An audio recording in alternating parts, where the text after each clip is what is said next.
ليه العيد 3 أيام؟ وليه برضو العزا 3 أيام؟ وليه لما تدي حد تعزيه تقول له معاك 3 أيام؟ وليه الجفل 3 تكات؟ استغفر الله العظيم يا رب. وليه الإشارة 3 ألوان؟ وليه تاكل 3 تمرات؟ وليه تاكل 3 وجبات؟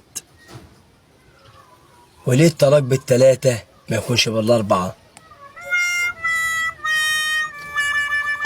استغفر الله العظيم. ليه لما تحلف كده تصوم 3 أيام؟ وليه التالتة شمال تهز جبال مش الرابعة؟ وليه الساعة لها 3 عقارب؟ وليه النسكافيه 3 في 1؟ يا رب صبرني يا رب. ليه لما تخاصم حد ما ينفعش تخاصم أزيد من 3 أيام؟ وليه عيد الأم في شهر 3؟ وليه الأهرامات 3 مش 4؟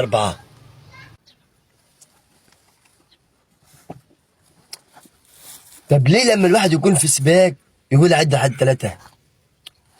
وليه لما يكون واحد ابنه غلطان بيقول عد لحد 3؟ ليه ما يعدش لحد 4؟ ليه؟ عد لحد 3، لو لقيتك قدامي هكسر عظمك. طب ليه ما تعدش لحد 4؟ يلا يلا يلا. طب ليه؟ ليه؟ طب ليه؟ طب ليه؟ ليه؟ يلا يا عيد. وده يا عفراتنا خلاني دماغي دخلت كده ودخلت كده. انا مش عارف الاجابه، حد عارف الاجابه؟ هو ليه